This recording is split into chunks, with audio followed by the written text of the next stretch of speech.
everything is flipping it around right now, and it's just such an interesting time for us to be in the creative market. We need to work with people who have the power, like yourselves, to harness those big clients, educate them, we co-create, and then we deliver. Creativity is all about solving problems. Best thing that ever happened to our industry. Love that. There are more opportunities. Like I would say the British, like the American dream, but the British dream. The biggest goal professionally, it is to do something that is transformational, that is societal changing.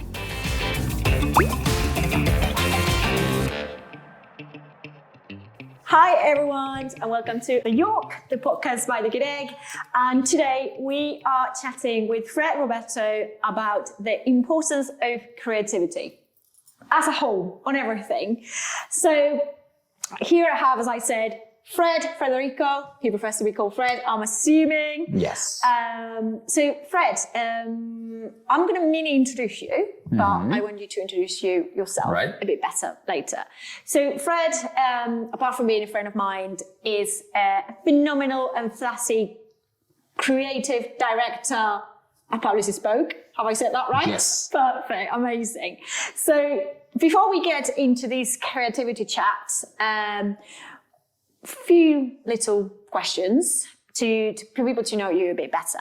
So first question is going to be obviously your name and your pronouns, and then we're going to go into age, where you're from, where you live, one interesting fact about you, and how many languages do you speak and which ones are those? Right. So full name, because we Portuguese, we have many names. Oh, funny. Yeah, we have 4 of them. I have 4 of them. And go for it. There's people that have like 5, 6, 7. Frederico Miguel Correia Roberto. But Frederico Roberto or just Fred.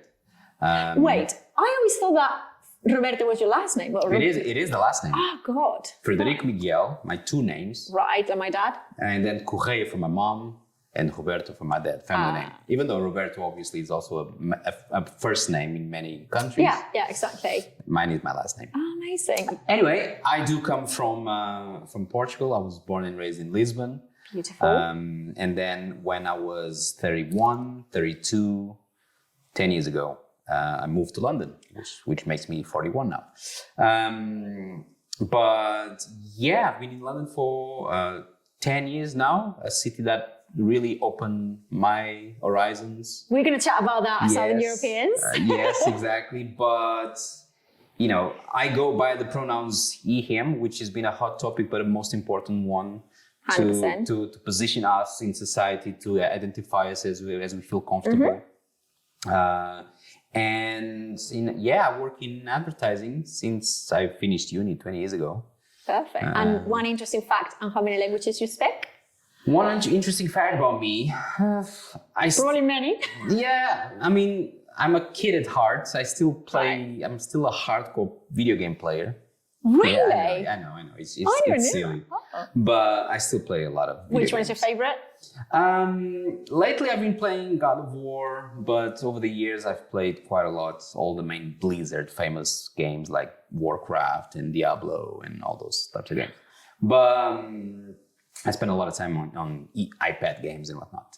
And languages, if 5, the short answer is 5. Right. Even which one is the long answer? No. The thing is, the fifth language, I'm still, I'm coming to grips with it because it's Greek, it's hard, it's my fiance's language. So I'm, love makes us do these crazy things. So I'm trying to learn Greek. Dan, as you know, my fiance is learning Spanish. Successfully ish. You know him, so you know exactly what I'm talking about here. Amazing. Well, that's a lot of them. So it will be English, Portuguese, Spanish and French. We never speak in Spanish. We should speak Spanish. French? We do have a lot of French in school back in Portugal. Interesting. On top of that, pretty much like the English language, we also have a lot of French culture going on in Portugal, from music to cinema. So interesting. But I did have 6 years of French in school. Okay. We would talk about this, but as a Spanish person, we tend to see Portugal as the little brother. Because I've lived in Portugal, I realized it's starting to to turn the table, or they're going to still be the little brother. But be careful where you they are the young successors, and we are the old millennials. I would say they are doing much better in many things, especially related to creativity, to openness, to internationality. I think it's easier when you're smaller, a small country. It's, like New Zealand. It's more agile. You just feel more of that impact coming our way. That's definitely true. Let's chat about that later. But before that, I chose 3 fireside questions that are absolutely random, like super, super random, because you're a creative guy. So I'm not going to give you the easy one, mate. Like, that's not going to happen. So first one is, which would be your favorite ancient civilization? If you have to choose between the Greek, the Romans, the old Chinese empires, the Mayas. I think this could be a good question for a creative. Yeah, it is, actually. I'd say naturally I would gravitate towards the Greek, and it's not because I'm dating a Greek. Are you marrying a Greek? I'm marrying a Greek, and I spent a lot of time over the last 5 years in Greece. I was working there, based here, but working there, so I was going there quite a lot. But the moment I start actually thinking more about it, I'm leaning towards feudal Japan, right? Because there's just a bit more of what I like as a person, from a point of discipline, from a point of craftsmanship into everything they do in life, and the dedication to their art, whatever the art is. I think I would gravitate more towards that way. Since very young age, I've been trying to find my craft. I don't think I've even found my craft. I like to try to dabble in a lot of little things, try new things. I think that's a sign of my zodiac as well, which is Aries. Oh, we get really passionate about something. Yes. I'm Scorpio, so I'm like very passionate we go as well. full on. It's a fire sign, so that's what happens. Is like you go full on, fully passionate, and then the moment you kind of you lose your interest, you go, okay, next thing. But yeah. Feudal Japan, if I put some very interesting. Feudal Japan, great. Then next one, I think this one is going to be a juicy one. I mean, so much to unpack here, but UK or Portugal? For what? You tell me. It's an open question here. You can justify. It's like when you go to friends, like justify your answer. Yeah. I mean, look, I've been here for 10 years now. Right. UK is now 7 home. nearly, I think. Yeah. So you'd know, it became home. There's been a lot of changes in this country. Good and bad? Mostly for bad, for worse. For in the last 10 years, things absolutely. and not just because of the UK necessarily, just world and the UK being such a strong country in many fronts is also one of those that feel it when things take a downturn of some sort. But still, regardless, it became home.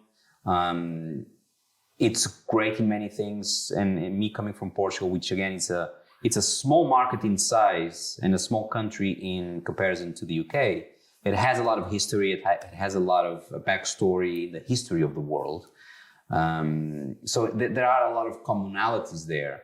But whilst the Portuguese influence in the world is not felt all that much today, you still feel it when it comes to the... People don't see it, right? Like, people don't see how much of a big part both Portugal and Spain played in the world. Just because we played it earlier in time. Yeah. And now, obviously, the UK took over a little of that after. And we're just living in the life we live in today. Whilst Portugal had a big play in the world as much as Spain back then, which was felt throughout centuries, I think that feeling is still being felt right now when it comes to the UK, because huge empire, which informed all of the different cultures that revolve around British culture at large, right, around the world. And that, to me, that's the big differentiator part in between where Portugal stands today and where the UK stands today. And how, from a creative standpoint, for instance, it is so much more interesting to me to live and breathe a place like London and the UK at large, because you just drink a little bit of everything all the time from everywhere. And Portugal tends to be much smaller, more narrow-minded. You know, it's Even just, though I think it's changed so much in the last years, like, as you know, I lived as a digital nomad in Lisbon, and I love Lisbon. I always say that. I mean, I'm quarter Portuguese, so I am a bit biased here as well, from on my mum's side. But Lisbon is a very international and great place. So, but you would still choose. It became. It wasn't like that. It became after the crisis, the 2008 crisis. Portugal went a bit downhill, 2011, 12, 13, which led me to also leave the country. Of course. But then there was a huge comeback off the back of that in 2016, 17 until today. I would say. So a bit of both. A bit of both, but all things considered,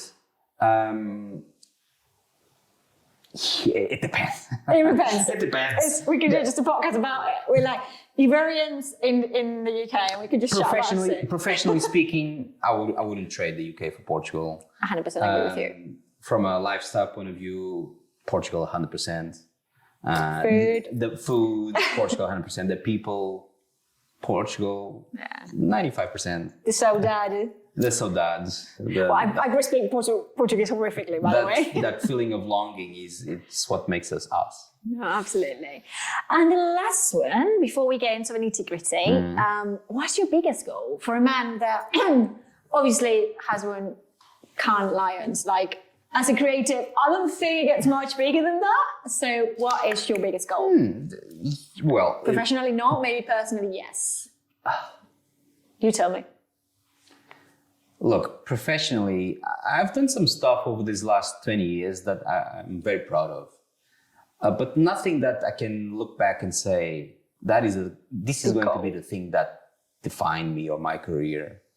I don't think not even close. If I was still back in Portugal, I could maybe look back and say, I've done a couple of things here for this market professionally that people know that it was me and people recognize me because of that. And if I still today, 10, 12 years later, I say I was the one that did that project, and they go like, oh man, I do remember that. I know you may. There was a couple of them that went really viral. Anyway, so let's not get into that. But this is sort of a cliche, but the thing that the best work is still ahead of me. I like to think that. I love that. Hopefully, that will come to term. But the biggest goal professionally, it is to do something beyond awards or beyond all the accolades that one can get in this business or any business. Is really to do something that is transformational, that is societal changing. That's when you know that your work had some sort of impact. It goes beyond, which is commercial, Yeah. I mean, I would say. From an advertising point of view, which is my trade, right? We are a tool, we are a device that connects brands and corporations with society and with people, right? We are that sort of vehicle, the message, the flair, the fireworks. Whatever goes in between, the middleman. The fireworks that goes in the middle. But the moment I know that when something goes from A to B and I helped improve what that B is in some way or form, I had a role in a couple of projects that led to that, but again, nothing that I can say like, yeah, that was it. I can retire happy. So the best is yet to come, which is the answer. Oh, phenomenal. Right, so now obviously we've mentioned that you're from Portugal, that you were a creative in Portugal, which is something that caught me by surprise a bit when we don't know each other for that long. We haven't known each other for that long. And I don't know why, but my mind just assumed, right, that you started your advertising career properly, whatever properly means, in the UK. But I was really surprised to see those photos of you with the mask and everything. From Portugal, and correct me if I'm wrong, many of those prizes were from the Portuguese times, right? So tell us a little bit more about who you are, where you start working in creativity, what drives you to advertising, because this is first and foremost a podcast about creativity, creators, like creating, advertising, all this world that we live in. So tell us a bit more about that. So let's go to the very beginning. Right, so I was born in Lisbon. You're laughing, but when I say let's go to the very beginning, I'm really going to the very beginning because this describes a lot my personality. Love that. And what, over the years led to my career path. Yeah. I was very young. I was maybe 3, 4, and my parents would tell this story all the time. And I used to deconstruct and tear apart my older brother's toys because I wanted to really know how they were built. What was inside, how they were built. My brother was like that as well. And, but then I couldn't put them back together. I was like, I know now. Exactly. And I lost interest. There we go. The Aries again. I lost the interest. I'm not that superstitious with signs. I'll stop mentioning it. You can cut it. Nah. I couldn't put them back together. So, but I needed... You needed to know. I needed a challenge. I needed to know the problem to fix something. This fixing something is part of my life and my personality. I'm a problem fixer. That's it goes really related to what you just said about being a vehicle. Yes, exactly. Like you're the vehicle between this and that, A and B. Creativity is not anything else other than solving problems. It's the tool to solve a problem. You just become an expert in whatever that trade is, whether if it's marketing and communications, whether if it's plumbing, whether if it's handyman, whatever that is, you will find a creative solution to solve a problem. Right. And I always give this example every time I'm invited to speak at events and whatnot. I always give this example.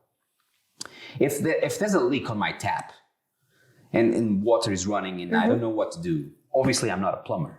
Yeah. But I'll try to fix the problem. I'll put a sock on it. Probably unsuccessfully. Yeah, of course, because I'm not an expert. But I'll find a creative solution to that particular problem. Now, a plumber comes along, fixes it, knows what to do. It just happens the same with marketing and comms. Right. You know that you are given a problem, a leaking tap, and you are a leaking client. Oh my God, that sounds horrific. That you, over the years, grab the experience and the expertise and the knowledge and the references to try to know what will work on that particular category. So creativity is all about solving problems, right? Now you can put a little bit more of fireworks or less when it's needed, but it's nothing more than that. And as I was saying, I grew up with that mindset. It was me. I was very attracted with detective stories. Right, because I know. Do you have Inspector Gadget in Portugal? Of course, yeah. Wait, in the UK they don't know this. Really? I know. Oh. Describe here, guys. I really, whenever this goes live, I'm going to link a few images and post Inspector Gadget. I think it's French, but here you go for the European kids. Inspector Gadget. I was attracted by Hercule Poirot and all those Agatha Christie's Crime She Says, those sort of stories. Right. Because I wanted to solve problems, solve mysteries. Now, I was in school. I said I was going to go back. Yeah, I was going to go that back. I was in school and I hated maths. I hated math with a passion. So when I was around 14, 15 and I had to make a decision which type of direction I was going in school, whether if I was going more into sports or medicine or linguistics and social sciences and whatnot. Obviously, I picked the one that didn't have maths, which was social sciences.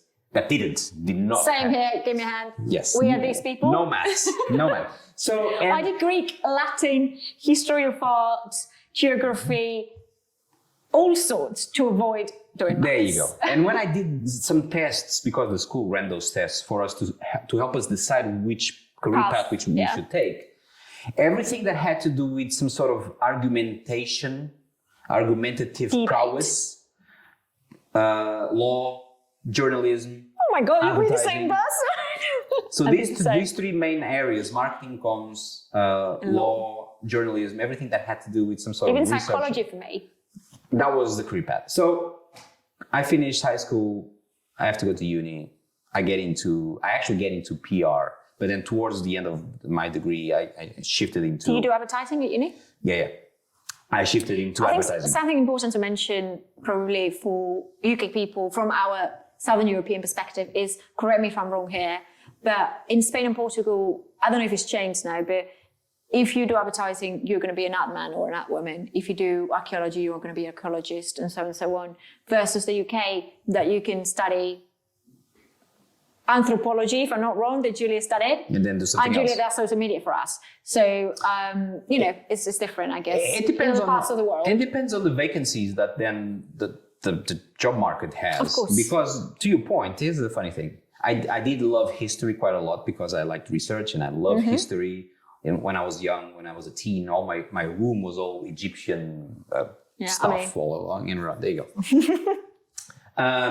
But everybody kept telling me, if you follow history, or if you take a history degree in uni, you're either going to be unemployed or a history professor. Such a good point, isn't it? Like, and I was like, I'll work for a library because Indiana Jones was a big hero of mine, and I wanted to be Indiana Jones. Same. I was going to talk about this later, but I think it's a good point now to talk about it, and because if not, we're going to go in circles, knowing us. It's so interesting that there are so many kids where we're coming from, right? From countries that in the last years have been not neglected. I wouldn't use that word, but we were chatting about this before, like how you imagine investment banking people, or Silicon Valley people, and you would never imagine a Latino. You would never imagine, or you wouldn't traditionally imagine Latino. And I include ourselves in Latino for the purpose of the chat. You would not imagine that. You would imagine German people, Scandis, this and this and that. And I really want to put value on we are the living and breathing proof that there's a lot of people in Southern Europe, Greece, Italy, Spain, Romania, like many other places that they have immense talent, but because we were chatting about before, about UK or Portugal, their countries have phenomenal ways of like lifestyles and stuff, but they don't really champion that much their creativity or that opportunities that much. And obviously we have that kind of backpack with us that I always mention these, like when you say that you are Hispanic, Spanish or Latina, which sometimes is synonyms, sometimes it's not. Automatically people have in mind sexy brunette. Yeah, girl. it's a stereotype. But way more like. So I would like to get your opinions on that. The stereotypes. As a fellow Southerner. Being in the UK for some time now, I kind of felt a couple of stereotypes here and there myself, right? Which is, you're Southern European, you work that type of speech. We're a bit lazy. The lazy, but they said it in a way that it's you work hard, but you don't work well. That's almost that sort of thing. To be honest, it's not entirely untrue. It's not entirely untrue. It's not entirely untrue. Which is the long hours attitude towards we say heat in the chair in Spanish. It's almost the same thing in Portugal. In which if you leave before 8 p.m., if you leave the agency before 8 p.m., you go like. But then it's pointless because the results are not there. Right? Yeah, exactly. I think it's a parodying. I don't know. You have to be constantly burning the midnight oil to kind of prove some point. And then there was actually a cultural clash when I moved here, which was my first agency. I saw all my colleagues, my team, leaving at 6, and I was like, "You're right. Where are you going? What's happening?" And invariably, I heard these answer multiple times, like, "Oh man, tomorrow is another day. Tomorrow is another day. Wow." Yeah. I wish I had the power to say that back in Portugal. No, but going back to the stereotype and to your question, I think the psyche of our countries, the Southern European countries, dictate a lot of things. Psyche is soul, by the way. Yeah. We both. I speak a bit of Greek, and then exactly. Fred speaks way more. Our collective personality, our national identities dictate that our approach to life, the fact that we live and breathe the afternoon and the night, whilst countries like the UK live more the mornings and the afternoon, or even France, the same thing. It just shifts our perception and our approach to how we tackle work, how we tackle our friendships. Here, if you tell anyone, "Oh, let's get together at 10 p.m. for a drink," 10 p.m. I'll be sleeping. I'll be sleeping already and waking up at 6 in the next day. So, but we don't wake up at 6 sometimes in those countries. But I think that we don't really sleep well to work.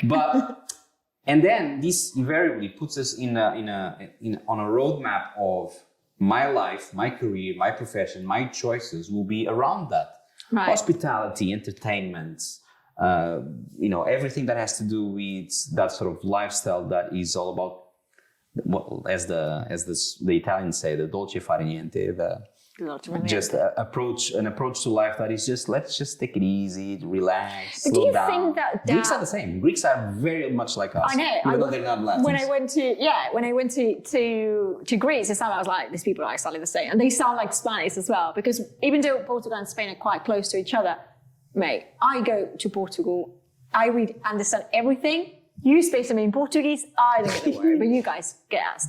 But anyway, do you think these dolce far niente that we all have in Southern Europe limits the opportunities? For sure. And maybe this creativity outburst that we may have in other countries that are a bit more, there are more opportunities. Like I would say the British, like the American dream, but the British dream, even though Britain is a bit, wonky at the moment. Look, the thing is, not everyone adapts to a very professional environment that happens in the UK, in France, in the US, because we take it way more casually. Relationships at work in Southern European countries are just a bit more blasé, a bit more cash. Whilst here, you have deadlines, you have KPIs, you have goals, you have deliverables, you have everything on the dot. But you also know that you can get to the next level, because something I've realized, and I created this podcast to also be inspiring for young people, but especially young women that are like me from maybe a small town in Greece, in Portugal, in Spain, in Romania, in countries that unfortunately have suffered economically way more, especially although the world is a bit of a funny place at the moment. It's for them to see that that you can actually climb up the ladder. Whereas this is a feeling that I never had in Spain. And I also work in Spain, also in advertising and communications. So for me here, I come up with an idea. Also probably I'm older, but I see that if I work towards it, it can happen. Whereas I sometimes feel that, sorry, that path is not that clear in Spain, for example. Portugal is the same. Small market, hard to understand where and how to go up. Money is much less than in the UK. So the opportunities as a market to grow up, they're limited. So invariably it just dictates that people, if they are ambitious enough, they'll leave and they'll go to bigger markets, and it's that sort of thing. And it happened to me because I had already achieved a lot of stuff back in Portugal in 2011-12 before I left, and I had this decision to make, and I had this conversation with myself, like, do you want to keep being a sort of big fish in a small pond, or do you want to leave and take the chance with being a very small fish in a big pond? At first, well, I'm still sort of small fish in a big, huge pond, but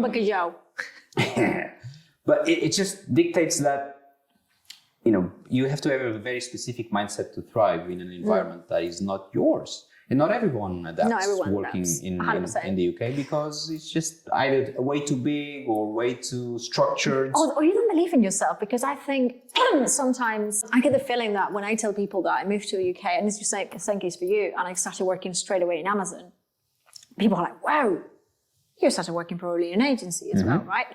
Because the traditional thing, let's say when people move from our countries here, is to work a Pret. It is like that. It's a reality. And you speak to these people and it's like, well, but you speak English. Yes, but you have an advertising. Many people have an advertising degree or like comms or whatever, right? Why didn't you, apply to different roles? Even though you were a bit more junior, I had to downgrade a bit when I moved here. And oh my God, no, like, I think our societies don't really raise confident people. And that really leads me to a question that I wanted to ask you, because you're a big deal on LinkedIn, and we know this. So obviously that's something that's been built over years. And your tagline is, I'm going to quote this, work until you no longer have to introduce yourself. Yeah.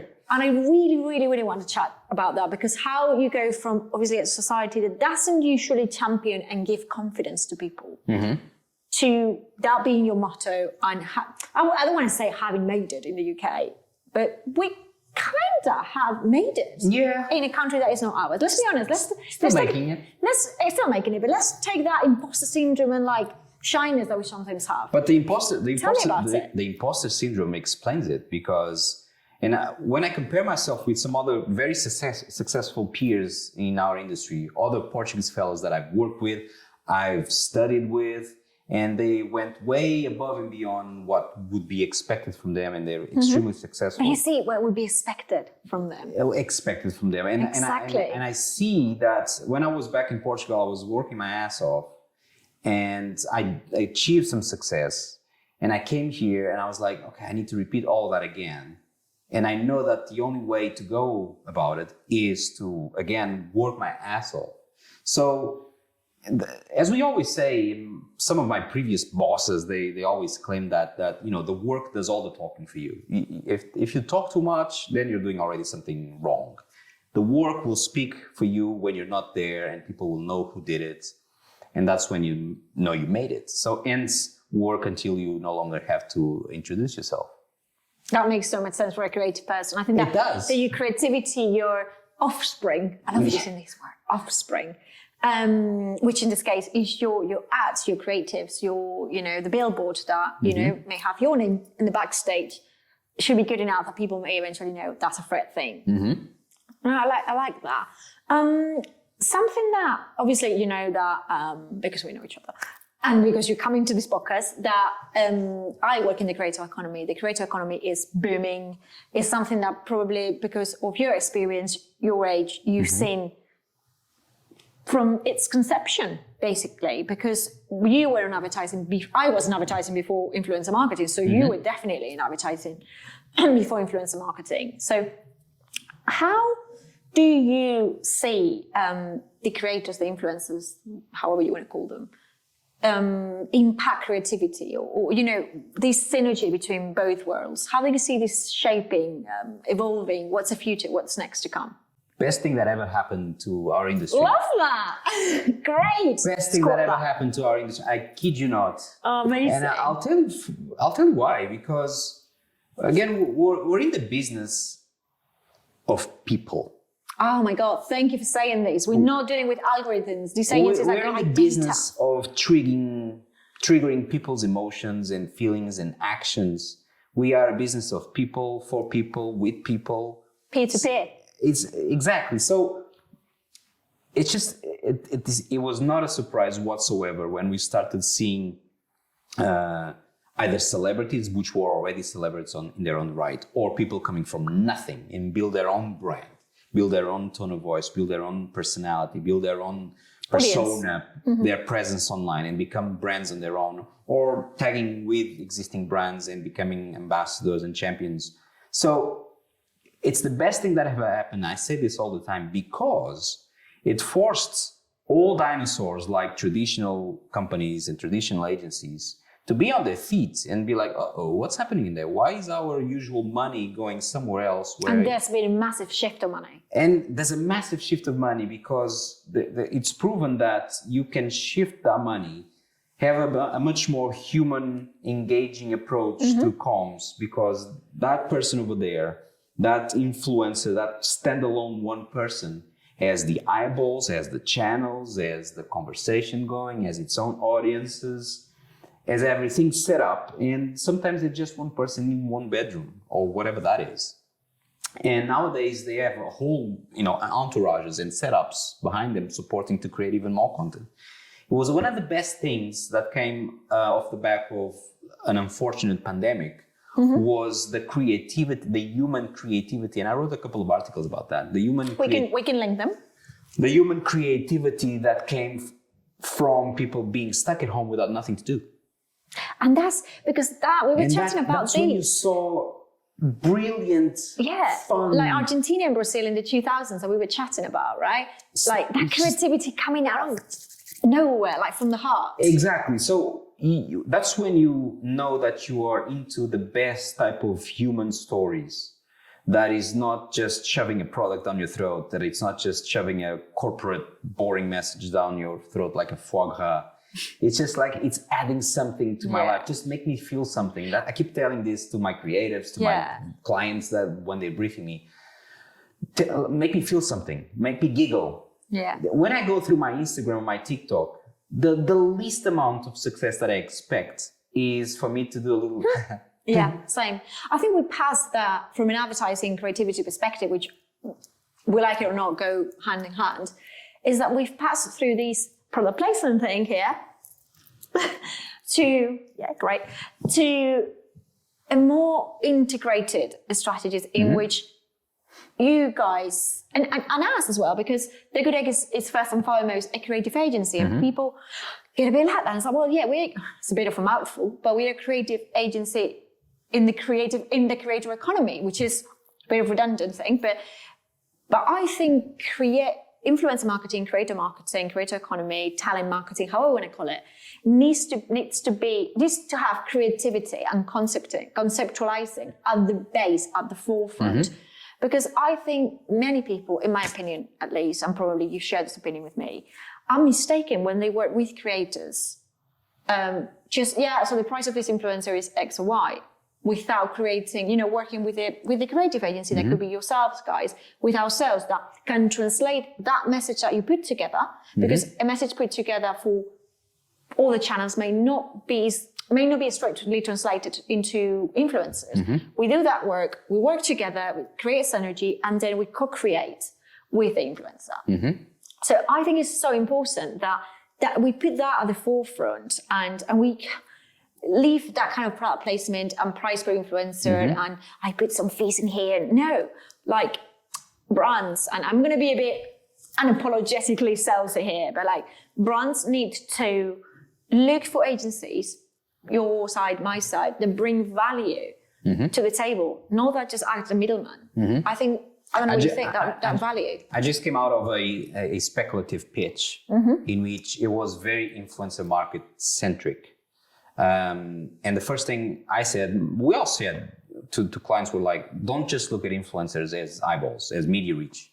For that, you might have different channels. You might have better channels. You made a paid social. Just put paid media behind something, and you might have the same sort of success. Now, if you want added value, if you want to have engagement, and if you want to have ownership, if you want to branch out and let your rejuvenate your positioning, let your brand fly on its own. Just give it to the people, and people will do whatever they want with them. And that's what influencer marketing did over the last 8, 9, 10 years, was give the power to the people. But when I say give power to the people, just let it fly, just relinquish control, just let it go, let it go. It's difficult. It's quite funny. I mean, we need to wrap up soon, and I feel that we can chat about this for hours. Maybe we should do like a part 2. Yeah, episode 2. But I think that brands are still on a learning curve with this, and I think it's so great to see creatives. No, I wouldn't say you're old school creative, like seasoned creatives. I'll tell you why. Seasoned creatives vouching for this. For me, it's so important. I'll tell you why. And the change is coming. The shift in... It's already started. It has already started, because the proof is in the pudding, and the numbers are coming in, and we know that it works. But I'll tell you what's the problem. The problem is that global markets, New York, UK, Singapore, the big VPs, the big brand presidents, the big CEOs, what they still need to see, whether it's because they're slightly older, whether it's because they're slightly old school, whatever that reason is, what they still need to see when that idea is presented to them. Here's your big idea, your big campaign for the next year, for the next 5 years. They still need to see the TV film. Right. It's still what sells. Are we still there? We're still there. Very much, we're still there. For me, obviously, that's such a... It's still the 30-second spot. It's still king. And invariably, a lot of the money goes into that. Of course. No one does better. It's sifted though. Yeah. No one does better work at film, in filmcraft, in London and New York and some Asian markets, whilst everything else kind of is left as a secondary. Secondary, yeah. It's like, and you feel that on the craft, and you feel that on the investment.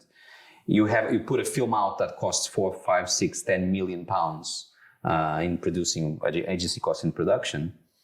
but it's the best film ever. But everything else is still seen as like the lesser child of the equation. When but you think now is that kind of scale is starting to shift a bit? Yes. And I think it's so important that creators like as I was saying, seasoned creators like yourself, your team, people like you, counterparts in other agencies in other cities, are vouching for this, are saying, hey, we're not talking here, and please, brands, like something that you need to do is, again, get away from whoever that offers you just an influencer and a price. That's fully gone.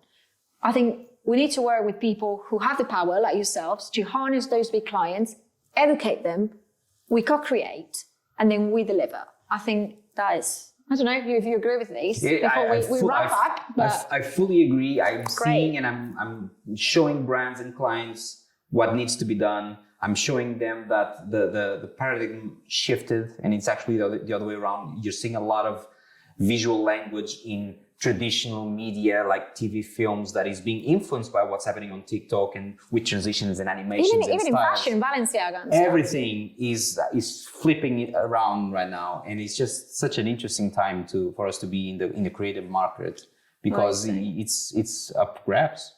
No, absolutely. I mean, we could talk about this for hours. I think we definitely next year. Whenever you want. Episode 300. Yes. We do it again with Fred and we talk more about, I think, because obviously it's only like 40, 45 minutes that we have to chat and we want to cover so many things. But I think the last question that I should ask you, and I think you're going to like this, is how you like your eggs? Because we're the good egg and this is the Yolk. So how do you like your eggs? Fried. Right. Easy. With a little crispy edges or not? A little bit of crispy edges, but I do like it runny. Really, so I can dunk my little bread. Dip. Yes. Dip. We are the Yolk. On top of my steak, as we say, in Portugal we say... It's steak and egg on top. These people are in 2030. Yeah, I know. Sorry about that. But in Portugal, we say it's over cavalo, which is like an egg. Over the horse. Over a horse. Right? Yeah. Eu falo português.